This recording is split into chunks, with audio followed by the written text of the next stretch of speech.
ذكر وموعظة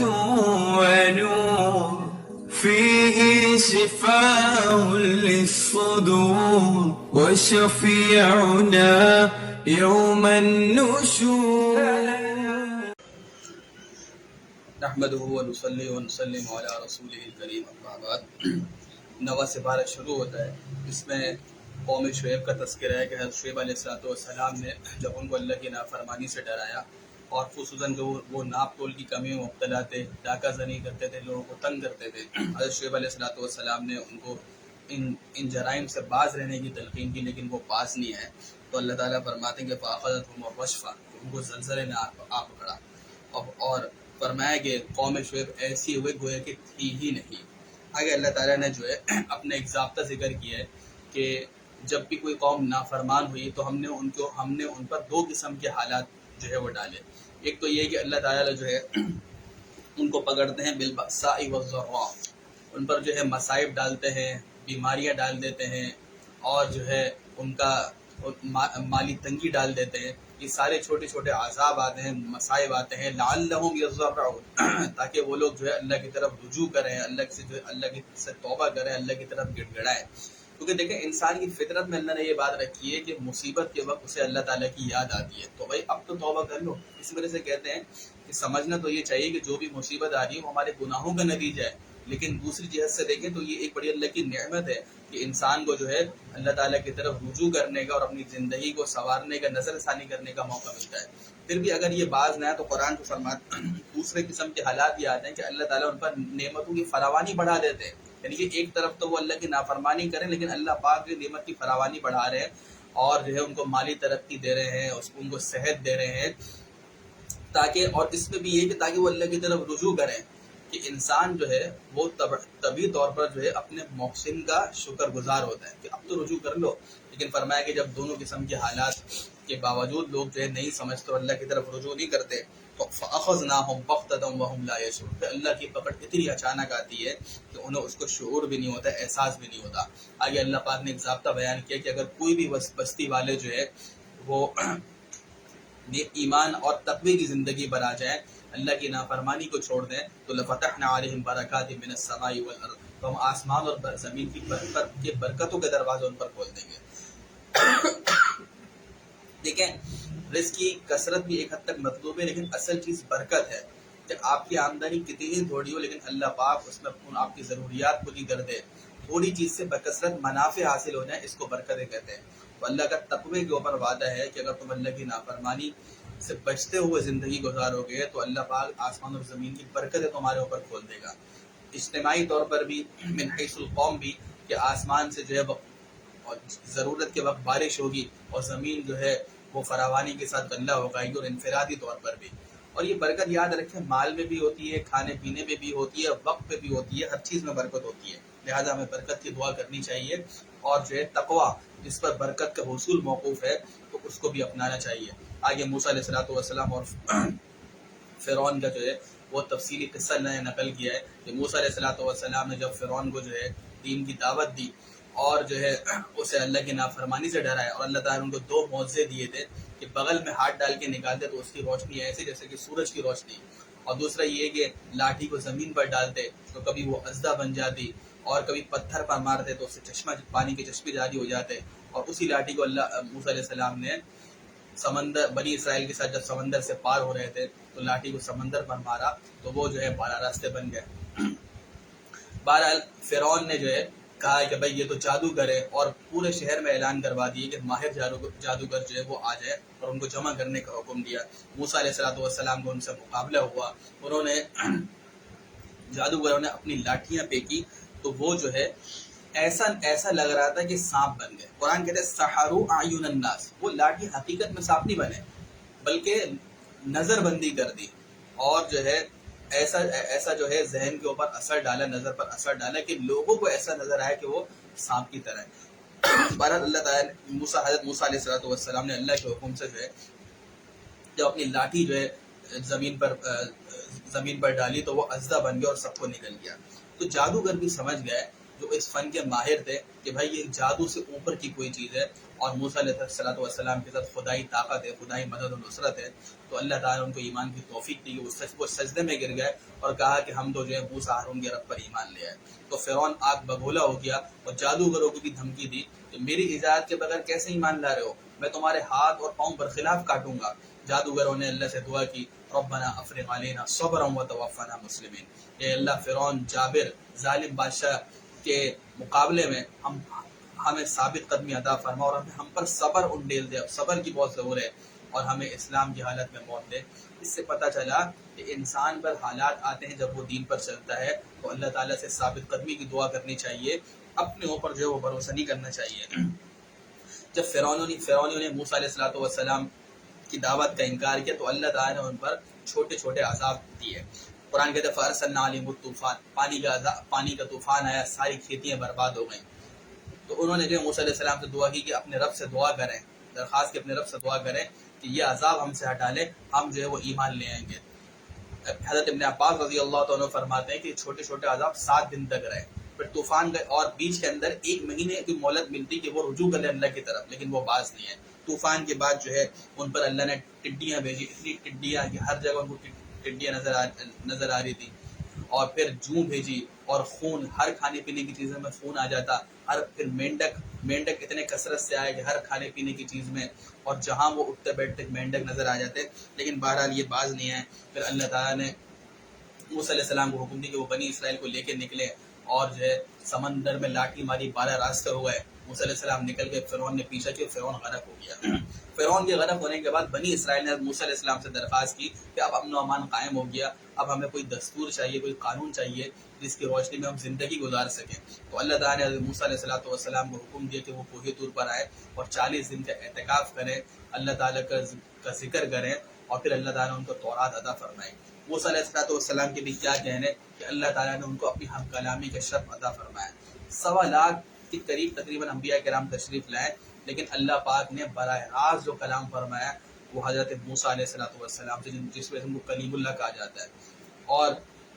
ہمارے نبی کو بھی اللہ پاک نے شرف عطا فرمایا کہ رسول اللہ صلی اللہ علیہ وسلم جب معراج کی رات تشریف لے گئے تو اللہ تعالیٰ نے ان سے ہم کلامی بھی کری اور ان کو اپنی زیارت سے مشرف فرمایا۔ بہرحال موسیٰ علیہ السلام نے جب کلام کیا تو ظاہر سی بات ہے کہ محبوب سے جب بات چیت زیادہ ہو تو زیارت کا شوق پیدا ہو جاتا ہے، تو درخواست کر دی رب ارنی انظر الیک، اے اللہ مجھے اپنی زیارت کرا دے، میں دیکھنا چاہتا ہوں۔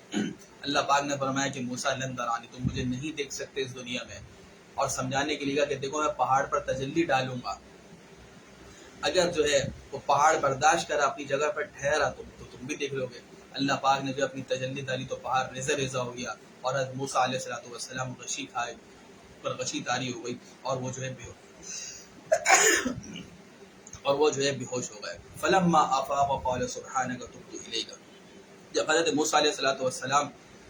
ہوش آیا تو انہوں نے کہا اے اللہ آپ جو ہے ہر عیب سے پاک ہے اور میں آپ سے توبہ کرتا ہوں، تو مجھے درخواست نہیں کرنی چاہیے تھی۔ آگے اللہ تعالیٰ نے جو ہے نبی کریم صلی اللہ علیہ وسلم کی صفات کا تذکرہ فرمایا اور لوگوں کو تنبیہ کی ہے، خصوصاً یہود و نصارہ کو اور مشرکین کو، کہ بھائی اس نبی پر ایمان لاؤ جو کہ نبی ہیں، اللہ کے پیغمبر بھی ہیں اور رسول بھی ہیں، یعنی کہ مستقل شریعت لے کر آئیں، اب دین اسلام کی لے کر آئیں، قرآن ان پر نازل ہوئے، ساری شریعتیں منسوخ ہو گئی، اب نبی کریم صلی اللہ علیہ وسلم کی اتباع کیے بغیر دنیا اور آخرت کی نجات ممکن نہیں۔ اور ایک صفت یہ تذکرہ فرمائی کہ آپ کے حالات جو ہے وہ تورات اور انجیل میں لکھے ہوئے ہیں، آپ کا حلیہ مبارک، آپ کی ہجرت کا تذکرہ سب لکھا ہوا ہے۔ اس وجہ سے قرآن کہتا ہے کہ یہ اہل کتاب آپ کو ایسے پہچانتے تھے جیسے اپنے بچوں کو پہچانتے ہیں، لیکن ان کا عناد، ان کی ہٹ درمی، ان کی چودراہٹ آڑے آ گئی اور وہ جو ہے ایمان لے کر نہیں آئے۔ اور آگے فرمائے کہ ایک صفت آپ کی یہ ہے کہ آپ بھلی باتوں کو حکم دیتے ہیں اور برائی سے روکتے ہیں، اور آپ نے پاکیزہ چیزوں کو حلال قرار دیا اور خبائث ناپاک چیزوں کو حرام قرار دیا، اور امت سے ان مشقت کاموں کو ہٹا دیا جو پچھلی امتوں پر تھے، جو مشقت احکام تھے۔ بنی اسرائیل نے 25% زکوٰۃ دی، ان کے لیے تیمم کی سہولت نہیں دی، ہر حال میں ان کے لیے حکم یہ تھا کہ وہ پانی سے وضو کریں، کپڑے پر اگر کوئی نجاست لگ جائے تو کپڑے کو کاٹنے کا حکم تھا۔ اللہ تعالیٰ نے امت محمد پر کتنی آسانی فرمائی۔ آگے جو ہے نبی کی جو ہے احساس کا ذکر ہے اور ان کے مقام کا ذکر ہے کہ اس نبی پر ایمان لاؤ، وعزروا، ان کی تعظیم کرو اور ان کی مدد و نصرت کرو۔ جب آپ موجود تھے تو آپ کی مدد و نصرت جو ہے آپ صلی اللہ علیہ وسلم کی حفاظت اور آپ کے ساتھ دین کا کام کرنا یہ تھی، اور آپ کے دنیا سے تشریف لے جانے کے بعد جو ہے وہ آپ کے دین کی جو ہے وہ خدمت کرنا اور دینی کام میں لگنا، یہ آپ کی مدد کے مترادف ہوگا۔ آگے اللہ تعالیٰ نے اعلان فرمایا کی پچھلے انبیاء کرام کی جو دعوت تھی وہ مخصوص طبقے تک تھی، وہ مخصوص خطے تک تھی، لیکن جو ہے نبی کریم صلی اللہ علیہ وسلم جو تشریف لائے تو اعلان کروا دیا کہ آپ جو ہے تمام انسانیت کے لیے جو ہے وہ اللہ کے پیغمبر بن کر آئے۔ تو اس سے ختم نبوت ثابت ہوئی، جب آپ تمام انسانیت کے لیے ہیں اور قیامت تک کے لیے تو آپ کے بعد کسی رسول کی ضرورت نہیں رہی۔ آگے اللہ تعالیٰ نے جو ہے ایک بنی اسرائیل کی ایک جو ہے وہ قوم کا تذکرہ کیا ہے، جو مفسرین لکھتے ہیں داؤد علیہ السلام کے زمانے میں تھے، اور ہفتے کے دن ان پر جو ہے تجارتی سرگرمیاں اور شکار کی حرمت تھی، لیکن انہوں نے ہیلا کیا کہ ہفتے کے دن سب سمندر میں مچھلیاں آ جاتی تھی تو اس کے بعد سے چھوٹے چھوٹے گڑھے کھود دیے اور وہ مچھلیاں اس میں جمع ہو گئیں اور پکڑتے اتوار کو دے۔ ظاہر سی بات ہے یہ ہیلا جو ہے وہ اللہ تعالیٰ کی نافرمانی پر مشتمل تھا، اور اصل میں جو مقصد تھا کہ بالکل بھی شکار نہ کرے وہ جو ہے حاصل نہیں ہوا۔ تو ان کے مقابلے میں دو قومیں ہو گئیں، ایک جو ہے انہوں نے دل سے تو برا جانا لیکن ان کو برائی سے روکا نہیں، اور ایک جو ہے مسلسل ان کو اللہ کی نافرمانی سے ڈرا رہی تھی، برائی سے روک رہی تھی۔ تو اس قوم نے جو برا جان رہی تھی لیکن اس برائی سے نہیں روک رہی تھی، اس کو کہا کہ تم اس قوم کو کیوں دعوت دے رہے ہو جس کو اللہ نے ہلاک کرنے کا ارادہ فرما لیا ہے۔ تو انہوں نے عجیب جملہ کا جس کو قرآن نے نقل کیا، قالوا معذرۃ الی ربکم ولعلہم یتقون۔ دیکھو ہمیں ان کو برائی سے اس لیے روکا ہے کہ کل قیامت کے دن یہ جو ہے ہمارے لیے عذر بن جائے گا کہ اے اللہ ہم نے اپنی ذمہ داری ادا کر دی۔ اس سے ہمیں یہ سبق ملتا ہے کہ ہمارے مخالفین کتنے ہی بد دین ہو لیکن ہمیں دین کا کام کرنا چاہیے اور انہیں اللہ کی نافرمانی سے ڈرانا چاہیے، جتنا ہمارے اختیار میں ہو اتنا ہمیں ضرور کرنا چاہیے۔ وَلَعَلَّهُمْ يَتَّقُونَ، اور شاید کہ وہ باز آ جائیں۔ اس سے پتہ چلا کہ داعی کو کبھی بھی اپنے سامنے والے کے برے حالات دیکھ کے مایوس نہیں ہونا چاہیے، بلکہ امید رکھنی چاہیے کہ وہ دین کی دعوت کو قبول کر لے۔ آگے اللہ تعالیٰ نے جو ہے عہد الستو کا تذکرہ فرمائے کہ جب اللہ تعالیٰ نے حضرت آدم علیہ السلام اور حضرت حوا کو زمین پر اتار دیا، اور وہ حضرت ابن عباس رضی اللہ تعالیٰ عنہ فرماتے ہیں وہ عرفات کا میدان تھا، تو وہاں اللہ پاک نے قیامت تک جتنے آنے والے انسان تھے ان کو حضرت آدم علیہ السلام کی پشت سے نکالا اور چوٹیوں کی شکل میں جو ہے وہ جمع کیا، اور اللہ تعالیٰ نے عقل و شعور دیا اور یہ سوال کیا الستو بربکم، کہ دیکھو کیا میں تمہارا رب نہیں ہوں؟ سب نے یک زبان ہو کر کہا قالوا بلا، کہ بے شک آپ ہمارے رب ہیں۔ سب نے اقرار کیا۔ اور دیکھیں یہ عہد اگرچہ ہمیں بہت سارے لوگوں کو یاد نہیں ہے، لیکن بعض بزرگ ایسے گزرے، حضرت ذوالنون مصری رحمۃ اللہ علیہ فرماتے ہیں کہ مجھے وہ عہد یاد ہے۔ بہرحال اگر کسی کو یاد نہیں ہے تو اللہ پاک نے انبیاء کرام کا سلسلہ جاری کیا، کتابیں اتاری، اور آج قرآن ہمیں یہ عہد دلا رہا ہے کہ تم دنیا میں آنے سے پہلے اللہ کی ربوبیت کا اقرار کر چکے ہو، تو آج اللہ کی نافرمانی پر مشتمل زندگی کیوں گزار رہے ہو؟ ہمیں جو ہے اس سے بچنا چاہیے۔ آئیے قرآن کا تذکرہ کی ہے کہ یہ کفار آپ سے بار بار پوچھتے ہیں قیامت کب آئے گی، آپ فرما دیجئے انما علمها عند ربی، اس کا یقینی علم تو اللہ کے پاس ہے۔ البتہ بڑی بڑی نشانیاں بتا دی جو احادیث میں مذکور ہے۔ آگے جو ہے ایک عقیدے کی اصلاح ہے، قل لا املک، اے نبی آپ فرما دیجئے کہ میں اپنی ذات کے لیے بھی کسی نہ نفع کا مالک ہوں نہ نقصان کا مالک ہوں، الا ما شاء اللہ، مگر جو اللہ چاہتا ہے وہ مجھے نفع پہنچتا ہے، جب اللہ چاہتا ہے تو مجھے دیکھیں نقصان بھی پہنچتا ہے۔ اور دیکھو اگر میں غیب کو نہیں جانتا، آنے والی خبروں کو میں نہیں جانتا، اگر میں غیب کو جانتا ہوتا تو بہت سارے فوائد سمیٹ لیتا، بہت ساری بھلائیاں حاصل کر لیتا۔ وما مسنی السوء، اور مجھے کوئی بھی تکلیف نہیں پہنچتی۔ ظاہر سی بات ہے اگر انسان کو آنے والے حالات کا پتہ ہو تو اگر پہلے سے پتہ ہو بھائی فلاں جگہ جاؤں گا تو یہ جو ہے یہ مصیبت آ جائے گی، تو آدمی وہاں جائے نہیں۔ حالانکہ آپ دیکھیں غزوہ احد میں رسول اللہ صلی اللہ علیہ وسلم کے دندان مبارک شہید ہوئے، تو آپ کو بھی جو تکلیف پہنچی ہے۔ تو اس سے قرآن اصلاح کر رہا ہے کہ نبی کی عظمت اپنی جگہ، لیکن نبی کے اندر خدائی صفات مت مانو، غیب کا علم صرف اللہ کو ہے، نفع نقصان کے مالک صرف اللہ کی ذات ہے۔ آگے جو ہے نبی کریم صلی اللہ علیہ وسلم کو یہ حکم دیا خذ العفو، کہ آپ دین کی دعوت دیں گے تو بہت سارے لوگ آپ کے مخالف ہو جائیں گے، اور تان و تشنی کریں گے، تکلیف پہنچائیں گے، لیکن آپ معافی اور درگزر کو لازم پکڑیں۔ وَأْمُرْ بِالْعُرْفِ، اور بھلائی کا حکم دیتے رہیں۔ وَأَعْرِضْ عَنِ الْجَاهِلِينَ، اور جاہل نادان قسم کے لوگوں سے وہ کنارہ کشی اختیار کریں۔ آگے اس صورت کے اختتام میں قرآن کی عظمت سکھائی، وَإِذَا قُرِئَ الْقُرْآنُ فَاسْتَمِعُوا لَهُ، کہ دیکھو جب قرآن پڑھا جائے تو دو حکم دیے، غور سے سنو اور خاموش رہو۔ دیکھیں اسی وجہ سے علماء نے استدلال کیا ہے کہ جو جہری نمازیں جن میں جو ہے بلند قرات ہوتی ہے، فجر، مغرب، عشاء، اس میں دونوں حکم ہیں کہ آدمی خاموش بھی رہے اور غور سے سنے۔ اور ظہر اور عصر میں ایک حکم متوجہ ہوگا، ظاہر سی بات ہے قرات بلند نہیں ہے تو آدمی سن تو نہیں سکتا، لیکن خاموش رہنے کا حکم ہے۔ اس سے پتہ چلا کہ امام کے پیچھے جو ہے وہ قرات کا حکم نہیں ہے۔ آگے اللہ نے فرمایا کہ اپنے رب کو یاد کیا کرو تضرعا وخیفا، خوب عاجزی اور انکساری کے ساتھ، اور اللہ تعالیٰ کا خوف دل میں ہو، اس حالت میں یاد کیا کرو۔ آگے فرمایا کہ دیکھو اللہ کا جو ذکر کرتے ہو، اللہ کو یاد کرتے ہو، اس میں تمہارا ہی فائدہ ہے، ورنہ اللہ کے پاس ایک ایسی مخلوق ہے فرشتوں کی صورت میں جو ہر وقت اللہ کا ذکر کرتی ہے۔ آگے سورہ انفال شروع ہوتی ہے، اس کے شروع میں جو ہے غزوہ بدر کا تذکرہ اللہ پاک نے فرمایا ہے۔ غزوہ بدر میں مسلمانوں کو فتح ہوئی اور مال غنیمت ہاتھ آیا، تو یہ پہلا موقع تھا غنیمت کس طرح تقسیم ہوگی، اس کے احکام نازل نہیں ہوئے، تو صحابہ کرام میں اختلاف ہو گئی غنیمت کی کس طرح تقسیم ہوگی۔ تو قرآن نے کہا قل الانفال للہ والرسول، یہ نبی آپ فرما دیجئے کہ مال غنیمت کا جو حق ہے وہ اللہ اور اس کے رسول کو ہے۔ اور پھر اللہ پاک نے جو ہے اس کی تقسیم کے طریقے کا 10ویں پارے کے شروع میں ذکر فرمایا۔ آگے مومنین کی 5 صفات کا ذکر فرمایا۔ پکے اور سچے مومن تو وہ ہیں اذا ذکر اللہ وجلت قلوبہم، جب اللہ کا ذکر کیا جاتا ہے، قرآن پڑھا جاتا ہے، دین کی باتیں ہوتی ہیں، جنت دوزخ کے حالات بیان کیے جاتے ہیں، تو ان کے دل ڈر جاتے ہیں۔ اور اس کی ایک تفسیر یہ بھی ہے کہ جب گناہ کا خیال آئے تو اس موقع پر عام طور پر جو ہے آخرت کی اللہ تعالیٰ کے سامنے حاضری کا تصور اگر آ جائے کہ اللہ کی بارگاہ میں کیا جواب دوں گا، تو فوراً گناہ سے رک جاتے ہیں۔ اور فرمایا کہ دوسری صفت یہ کہ جب اللہ کی آیات پڑھی جاتی ہیں تو ان کا ایمان بڑھ جاتا ہے، اور جب کوئی نیکی کے کام کا تذکرہ ہوتا ہے تو اس کا شوق پیدا ہوتا ہے، گناہ کا تذکرہ ہوتا ہے تو اس سے بچنے کا ڈر پیدا ہوتا ہے۔ اور اب علی ربہم یتوکلون، وہ اپنے رب پر بھروسہ رکھتے ہیں ہر حال میں۔ اسباب تو اختیار کرنے کا حکم ہے، یہ دنیا دار الاسباب ہے، لیکن اسباب اختیار کرنے کے بعد وہ نظر اللہ کے اوپر رکھتے ہیں، اور فرمایا کہ وہ نماز کو قائم کرتے ہیں اور ہمارے دیے ہوئے مال میں سے خرچ کرتے ہیں۔ آگے غزوہ بدر کا تذکرہ تھا تو اللہ تعالیٰ نے فرمایا کہ ایمان والو، جب دشمن کے سے مقابلہ ہو تو ثابت قدم رہو اور پیٹ مت پھیرو،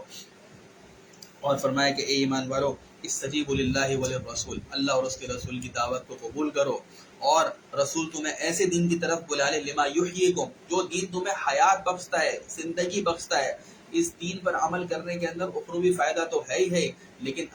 حیات طیبہ بھی اللہ پاک عطا فرماتے ہیں، پاکیزہ زندگی عطا فرماتے ہیں۔ اور آگے قرآن نے کہا کہ دیکھو جان لو وَعْلَمُوا أَنَّ اللَّهَ يَحُولُ بَيْنَ الْمَرْءِ وَالْقَلْبِ، کہ اللہ کی ذات انسان اور اس کے دل کے درمیان حائل ہو جاتی ہے۔ اس کا مطلب یہ ہے کہ بسا اوقات کسی نیکی کرنے کا داعیہ دل میں پیدا ہوتا ہے، شوق پیدا ہوتا ہے، فرمایا کہ جیسے ہی نیکی کا خیال ہے تو فوراً کر گزرو، ورنہ اللہ کی طرف سے تقدیر غالب آنے کی ایسے حالات پیش آ جائیں گے کہ تم نیکی نہیں کر سکو گے۔